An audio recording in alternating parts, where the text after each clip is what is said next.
രാമസേതു നിർമ്മാണത്തിനിടയിൽ കടൽ മുറിച്ചു കടക്കാൻ വാനര സംഘം വലിയ പരിശ്രമം തന്നെ കാഴ്ചവെച്ചു.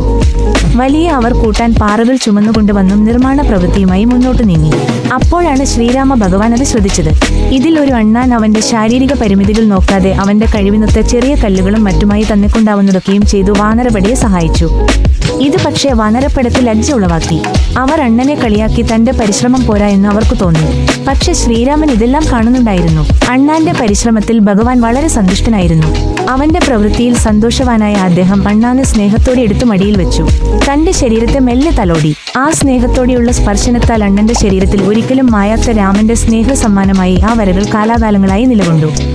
സാരം: ഇതിലൂടെ മനസ്സിലാക്കേണ്ടത് ഏതൊരു പ്രവൃത്തിയും ചെറുതല്ല, അത് ആത്മവിശ്വാസത്തോടെയും അർപ്പണബോധത്തോടെയും ചെയ്തു തീർക്കുക എന്നതിലാണ് കാര്യം. വീഡിയോ ഇഷ്ടപ്പെട്ടാൽ ലൈക്ക് ചെയ്യുക, സബ്സ്ക്രൈബ് ചെയ്യുക, ബെൽ ബട്ടൺ അമർത്തുക. കൂടാതെ അടുത്ത വീഡിയോയിൽ എന്ത് ടോപ്പിക്ക് വേണമെന്ന് കൂടി കമന്റ് ചെയ്യുക.